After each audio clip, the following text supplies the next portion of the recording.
Aphorism 201. As long as utility, which dominates moral value judgments, is solely that which is useful to the herd, so long as the object is solely the preservation of the community, and the immoral so precisely and exclusively, and that which seems to imperil the existence of the community, so long as that is the case, there can be no morality of love of one's neighbor, supposing that even there a constraint little exercise of consideration, pity, fairness, mildness, mutual aid was practiced, supposing that even at that stage of society all those drives are active, which are longer honorably designed virtues, and are finally practically equated with the concept of morality.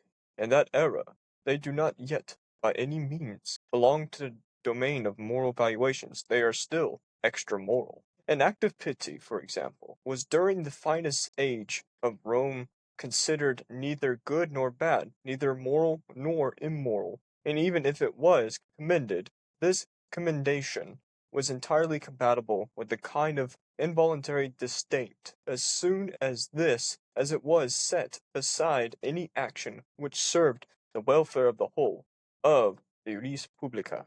Ultimately, love of one's neighbors is always something secondary, in part conventional and arbitrarily illusory, when compared with fear of one's neighbor. Once the structure of society seems to have been in general fixed and made safe from external dangers, it is this fear of one's neighbor which again creates new perspectives of moral valuation.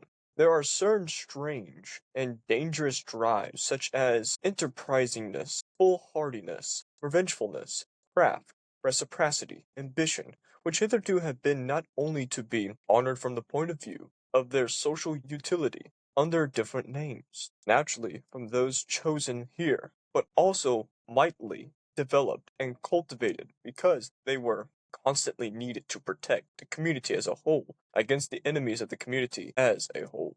These drives are now felt to be doubly dangerous now that the divisionary outlets for them are lacking and are gradually branded as immoral and given over to calumny. The antithetical drives and inclinations now come into moral honor. Step by step, the herd instinct draws its conclusions, much how or how little that is dangerous to the community, dangerous to equality, resides in an opinion, in a condition or emotion, in a will, and a talent. That is now the moral perspective. Here again, fear is the mother of morality. When the highest and strangest drives, breaking passionately out, carried the individual far above and beyond the average and lowlands of the herd conscience, the self-confidence of the community goes to pieces, its faith in itself, the spine as it were, is broken. Consequently, it is precisely these drives which are most branded and calmanized. Lofty spiritual independence, the will to stand alone, great intelligence even, are felt to be dangerous. Everything that arises the individual above the herd and makes his neighbor quail is henceforth called evil. The fear, modest, obedience, self-effacing disposition, the mean and average in desires, acquires moral names and honors. Eventually, under very peaceful conditions, there is less and less occasion or need to educate one's feelings in severity and sternness. And now every kind of severity, even severity and justice, begins to trouble the conscience. A stern and lofty nobility and self-responsibility is received almost as an offense and awakens mistrust. The lamb, even more the sheep, is held in higher and higher respect. There comes a point of morbid mellowing and over tenderness in the history of society, at which it takes the side even of him who harms it, the criminal, and does so honestly and wholeheartedly. Punishment that seems to it somehow unfair. Certainly, the idea of being punished and having to punish is unpleasant to it, makes it afraid. Is it not enough to render him harmless? Why punish him as well? To administrative punishment is itself dreadful. With this question herd mentality, the morality of timidity draws its ultimate conclusion. Supposing all danger the cause of fear, could be abolished, this morality would therewith also be abolished. It would be no longer be necessary. It would no longer regard itself as necessary. He who examines the conscience of the present day European will have to extract from a thousand moral recesses and hiding places always the same imperative, the imperative of herd timidity. We wish that there will one day no longer be anything to fear. One day, everywhere in Europe, the will and way to that day is now called progress. Aphorism 202. Let us straightway say once more that we have already said 100 times, for ears today offer such truths, our truths, no ready welcome. We know well enough how offensive it sounds when someone says plainly, and without metaphor, that man is an animal, but it would be reckoned almost a crime in us that precisely in regard to men of modern ideas, we constantly employ the terms herd instinct, and the like. But what of that? We can do no other, for it is precisely here that our new insight lies. We have found that in all principal moral judgments, Europe has become unanimous, including lands where Europe's influence predominate. One manifestly knows in Europe what Socrates thought he did not know, and what was celebrated of the old serpent which was once promised to teach. One knows today what is good and evil. Now it is bound to make a harsh sound, and one not easy for ears to hear, when we insist again and again, that which here believes it knows, that which here glorifies itself, when it's praising and blaming, and calls itself good. It is the instinct of the herd animal man, the instinct which has broken through and come to predominate and prevail over the other instincts, and is coming to do so more and more in proportion to the increasing physiological approximation and assimilation of which it is the symptom. Morality is in Europe today herd animal morality. That is to say, as we understand the thing only as one kind of human morality, beside which, before which, after which, many other, above all, higher moralities are possible or ought to be possible. But against such a possibility, against such an out, this morality defends itself with all its might. It says, obstinately and stubbornly, I am morality itself, and nothing is morality besides me. Instead, with the aid of a religion which has gratified and flattered the sublimest herd animal desires, it has got to the point where we discover, even in political and social institutions, an increasingly evident expression of this morality. The democratic movement inherits the Christian. But that the tempo of this movement is much so slow and somnolent for the more impatient, for the sick, the suffering of the said instinct, is attested by the ever more frantic baying, the ever more undiscussed fang-bearing of the anarchist dogs which now rove the streets of European culture, apparently the reverse of the placidly industrious democrats and revolutionary ideologists, and even more so of the stupid philosophers and brotherhood fanatics who call themselves socialists and want a free society.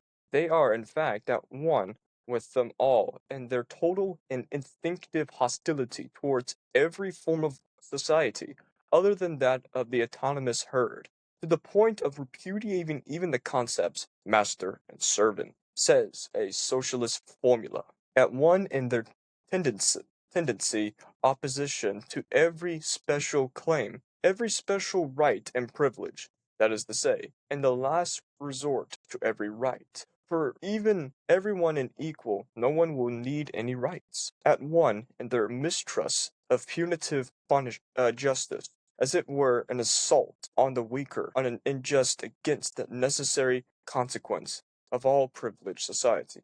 But equally at one in the religion of pity, in sympathy with whatever feels, lives, suffers, down as far as the animals, up as far as God. The extravagance of pity for God belongs in a democratic era. At one and all, in the cry and impatience of pity, and mortal hatred for suffering in general, in their almost feminine incapacity to remain spectators of suffering, to let suffer at once in their involuntary gloom and insensitivity, under whose spell Europe seems threatened with a new Buddhism, at one in their faith in the morality of mutual pity, as if it were morality in itself and the pinnacle, an attained pinnacle of man, the sole hope of the future and consolation of the present, and the great redemption from all the guilt of the past, at one and all, and their faith in the community as the Savior, that is to say, in the herd, in themselves. Aphorism 203. We who have a different faith, we to whom the democratic movement is merely a form assumed by political organization and decay, but also a form assumed by man and decay, that is to say, the missionman, in process of becoming mediocre and losing his value, whether must be direct our hopes towards new philosophers. We have no other choice towards spirits strong and original enough to make a start on antithetical evaluations and to revalue and reverse eternal values towards heralds and forerunners, towards men of the future, who in the present knot together the constraint which compels the will of millennia on the new paths, to teach the man the future of man as he will, as dependent on a human will, and to prepare for greater enterprises and collective experiments and discipline and breeding so as to make an end of the gruesome domination of chance and nonsense that has hitherto been called history. This dominion, this nonsense of the greatest number is only its latest form, for that a new kind of philosopher and commander will some time be needed, in face of whom whatever has existed on earth of hidden, dreadful, and benevolent spirits may well look pale and dwarf. It is the image of such leaders which hover before our eyes. May I say that aloud, you free spirits? The circumstances one will have in part to create, in part to employ, to bring them into existence, the conjectural paths and tests by virtue of which a soul could grow to such height and power would feel compelled to these tasks, a revaluation of values under those novel pressure and hammer, a conscience would be steeled, a heart transformed to brass, so that it might endure the weight of such a responsibility. On the other hand, the need for such leaders, the terrible danger that they might not appear or may fail or might degenerate are this our proper cares and concerns. Do you know that, you free spirits? These are the heavy, remote thoughts and thunder clouds that pass across our life's sky. There are few more grievous pains than once to be beheld, divined, sensed, and how an extraordinary man missed the way and degenerated. But he who has the rare eye for the collective danger, that man himself may degenerate. He who, like us, has recognized the tremendous fortuitousness which has hitherto played its game with the future of man, a game in which no hand, not even a finger of God, took any part. He who has divined the vitality that lies concealed in the idiotic guilelessness and blind confidence of modern ideas, even more in the whole of Christian European morality. He suffers from a feeling of anxiety with which no other can be compared, for he comprehends in a single glance all that which, given a favorable accumulation and intensification of forces and tasks, could be cultivated out of man. He knows with all the knowledge of his conscience how the greatest possibilities in man are still unexhausted, and how often before the type of man has been faced with strange decisions and new paths, he knows even better from his most painful memories against what wretched things as evolving being of the highest rank has hitherto usually been shattered and has broken off, sunk, and has itself become wretched. The collective degeneration of man down to that of the socialist dolts and blockheads today see as their man of the future, as their ideal. This degeneration and and diminution of humans to the perfect herd animal, or as to say, to the man of the free society. This animalization of man to the pingum animal of equal rights and equal pretensions is possible. There is no doubt about that. He who has once thought this possibility through the end knows one more kind of disgust than other men do, and perhaps also a new task. Welcome, free spirits, to the final part of part 5 on the natural history of morals. This final part is impactful.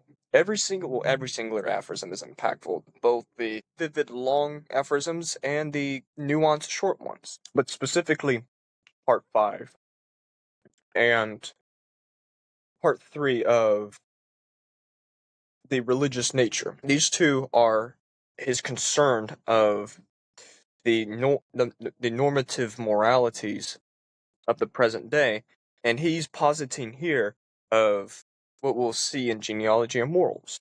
But before we approach genealogy and morals, we begin here with moral value judgments. He says this is solely useful to the herd, and that this is the object of the herd that preserves community, and is immoral precisely and exclusively that which seems to be in peril to existence of the community. So long as that is the case, there can be no morality of love of one's neighbor.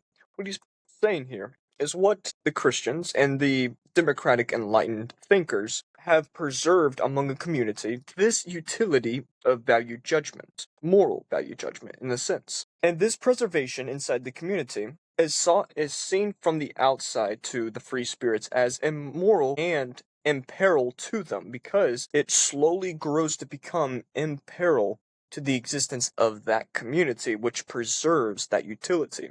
Then he says, as long as this case, there can be no morality of love of one's neighbors. Then he shortly and briefly has a detour from that love of one's neighbor till the first part of the next page. But before we'll discuss that detour now. The detour is the constant little exercise of consideration, pity, fairness, mildness, mutual aid, etc., aka ritually practiced and embedded actions that have instinctually been supposed, even at the stage of society, all those drives are active, which are later honorably designed virtues, and are finally that at the same time are equated to the concept of morality.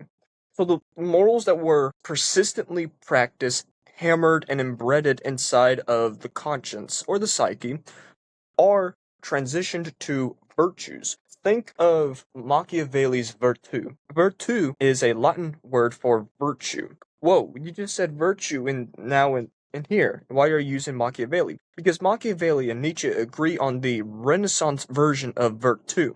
That is valor, dignity, confidence, and performance. The revaluation of virtù from the Roman version of virtù to this Christian version of virtù is is inculcated from pity and vengeance, which he'll say later. He continues forward that in that era they do not yet know by any means belong to the dominion of moral valuations. They are still extra moral. Extra moral in this sense is that they fathom of this utility of it, but but the second part of fathoming of this utility of pity is foreign and barbaric to these extra moral people, which includes the free spirits. And now, he says, the act of pity, for example, was during the finest age of Rome considered neither good nor bad, neither moral nor immoral, and even if it was commended, his commendation was entirely compatible with a kind of involuntary disdain. As soon as that is, as it was, to set aside any action which served as the welfare of the whole of the vis publica. Res publica is Latin for a public affair. This includes the language game. Excuse the noise outside. They're demolishing the shed that's dilapidating outside. We digress. This involves the language game that we've previously discussed in other parts, but it's relevant to here. Rome never perceived pity as good nor bad, as he said, nor moral nor immoral, but an involuntarily disdain to both to the individual and to the other person if practiced persistently. And why is the language game included here? Because it's compatible with the welfare of the entirety, the res publica, of the public affair. There's a fascinating person named Peter Sloterdijk who, in his speech Nietzsche Apostle, he says that that language naturally does and continues to perform in the degree of respecting of society, to respect oneself and to esteem others. In the sense, in the vainglory sense of public affairs is secondary, whilst the self-glorification of the nation, and both personally and collectively, was primary. And that perfectly adds to the res publica, or the public affairs. As Nietzsche says, it was set aside an action which was served as the welfare of the whole, aka it was pushed aside. Now, ultimately, love of one's neighbor is always something secondary, the language game, in part conventional and arbitrarily illusory when compared with fear of one's neighbor. Now we're culminating and entering the climax of what I said earlier. Once the structure of society seems to have been, in general, fixed and made safe from external dangers, it is this fear of one's neighbor which again creates new perspectives and moral valuation. There are certain strong and dangerous drives, such as enterprisingness, foolhardiness, revengefulness, craft, reciprocity, and ambition, which hitherto have not only to be honored from the point of view of their social utility under different names, naturally, from those chosen here, but also mightily developed and cultivated, because they were constantly needed to protect community as a whole against enemies of the other communities as a whole. And he continues forward that this double danger and division, the diversionary outlet for them are lacking, and they gradually brand it as immoral and given over to calumny. What he's specifically saying is that while altering the perspective of love of one's neighbor to the fear of one's neighbor, aka neighboring empires that were thought to be haphazard threats and future opponents, well, present but future opponents once they continued expanding their territory. Think of Russia once she decided to expand herself south to Crimea, not in modern politics, but in the, say, from the time of Tsar Ivan the Terrible to Tsar Alexander II. Russia began expanding herself, say, to the Crimea, to Turkmenistan, which is the previous name for Afghanistan, Tajikistan, and Uzbekistan, and that neighboring nations, which the European continents thought it was a threat and haphazard on their ball field. Correlate that to what he's saying here. And now the fear of one's neighbor, not in both from an arbitrarily illusory sense because of the love of one's neighbor, but as a now external danger to create fresh perspectives of moral valuation. There's two perspectives I have of this fear of one's neighbor. One that this love of one's enemy in the realm of fear is in the sense of where the opponent is eliciting the performance,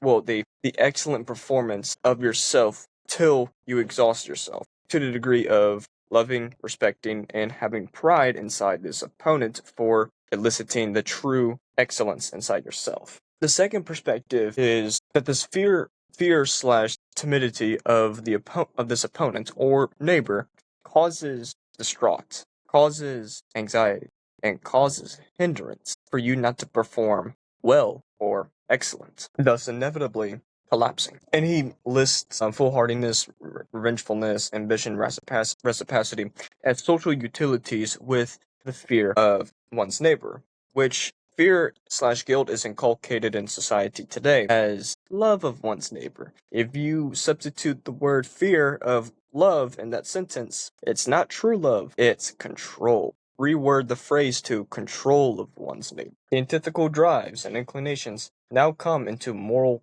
honor step by step as the herd instinct draws its conclusions. Which is everything that I previously said and he previously said in other parts. But he lists some other additional information here of how little that the danger to community, to equality, as an opinion, the condition of the emotion, and a will and a talent of this moral perspective. Here again, fear is the mother of morality. I adore every time that Nietzsche includes a parental and a parental relational and human metaphors inside his philosophy, because we can grasp and relate what he's saying, similar to part one and the preface where he says that the lover or this philosopher is obsessed with truth, aka this future beloved, and now he includes the mother, which majority of society today are fearful of women or mothers,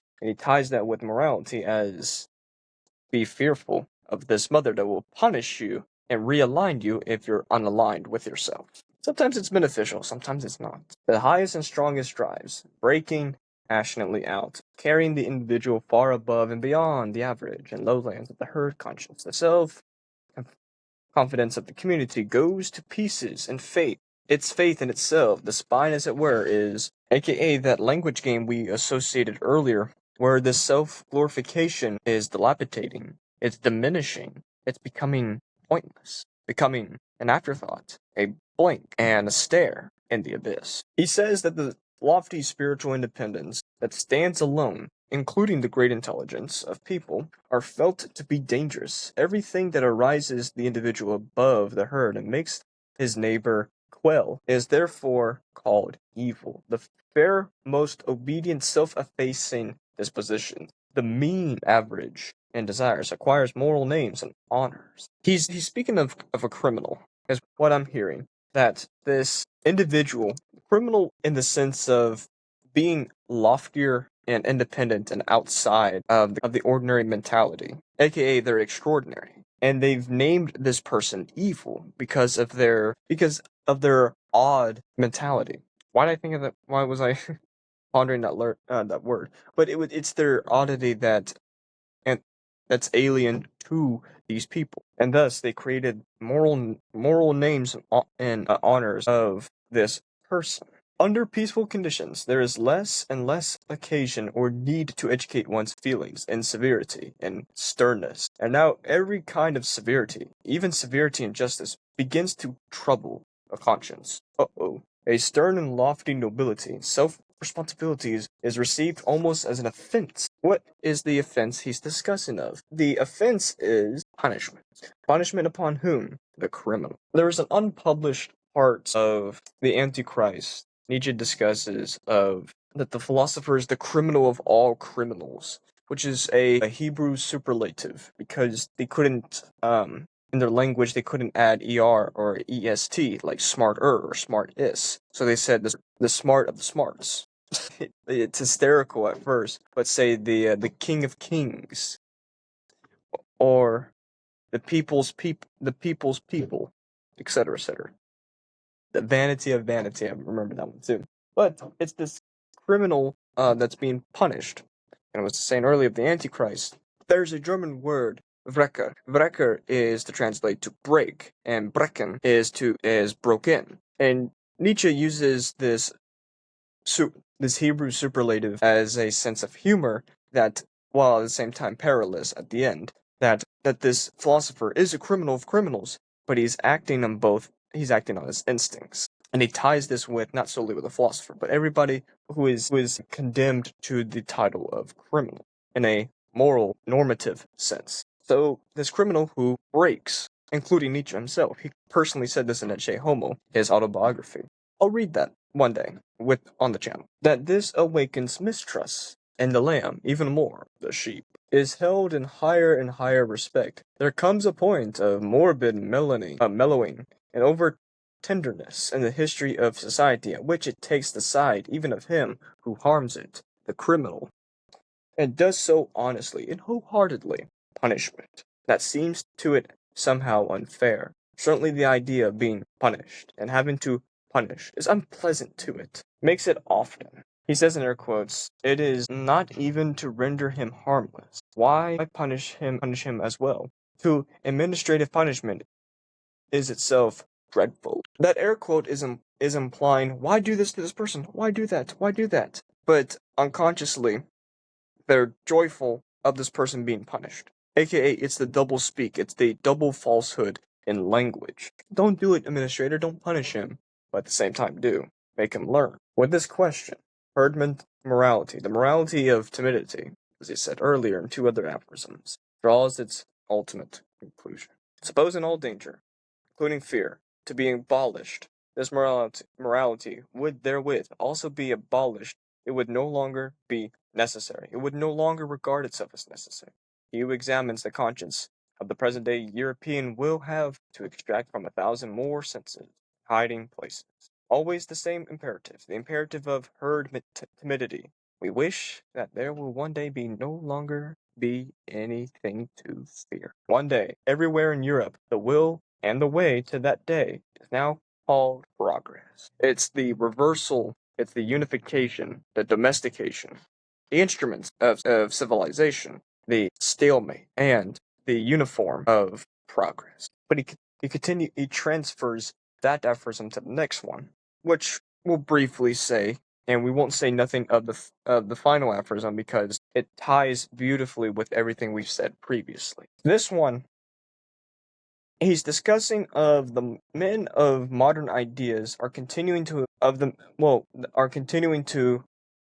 proclaim a cry of this crime. But Nietzsche says this is what we employ the terms herd instinct, and timidity of that like, because it gives us new insights of their lives, aka it shuns light, illuminates the dark room, and they move and roam and scatter like rats and cockroaches once that light is shunned, and illuminates on their jealous and guilt faces. But he discusses Socrates. We've heard that name before, haven't we? One manifestly knows in Europe what Socrates thought he did not know. What that celebrated old serpent once promised to teach. One knows today what is good and evil. It's the reversal of Socrates' quote, "What I know is that I know nothing." That itself begins the turmoil the turmoil and diminishment of modern society from that ignorant phrase of his when he says it's the celebrated old serpent. What Nietzsche arrives at of that quote as he uses it, he would say that this teaching of that quote, "What I know is that I know nothing," is that they know today what is good and evil and not the reversal. So they know nothing of the reversal of what they have known. It's a perpetual ignorant cycle of bliss, but temporary bliss. Hence, the preservation of less aphorism. It never placates, nor alleviates, nor tranquils their minds, because it's an artificial and an illusory form of numbness, of pain, suffrage, agony, and the cycle of nature. The law of nature never ceases. It briefly stops the holding of one's bargain. We insist again and again that which we hear, which here believes it knows, that which here glorifies itself with its praising and blaming and calls itself good. We discussed that. Is the instinct of the herd animal man, the instinct which has broken through and come to predominate and prevail over the other instincts, and is coming to do so more and more to that increasing physiological approximation and assimilation of which it is a symptom. And the next sentence itself is great. Morality is in Europe today herd animal morality. That is to say, as we understand the thing, only one kind of human morality, beside which, therefore, after which, many other, above all, higher moralities are possible or out to be possible. But here's the reversal. He says that this is all against the possibility, or that alt of possibility, including the word alt. This morality defends itself with all its might. It says, I am morality itself, and nothing is morality besides me. And it includes that this is what and that religion is this glorified and sublimest herd animal desires, which includes the democratic evidence of this expression, because of this democratic movement and evidence is still inherited in Christian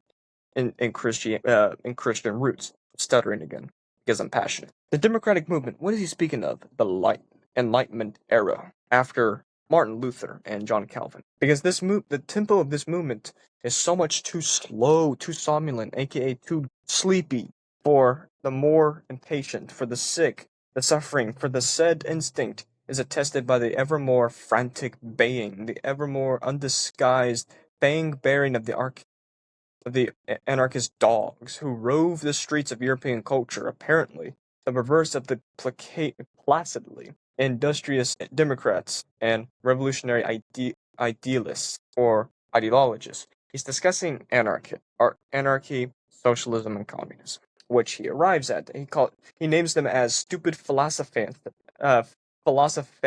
and not philosophers, and brotherhood fanatics who want a socialist free. He discussed socialists in part one, where one was a one approached at a fallacy of responsibility, but overcame that response the ideal the concept of the ideal responsibility, whilst the socialists they would rant, flap their gums, and publish a book of their concerns.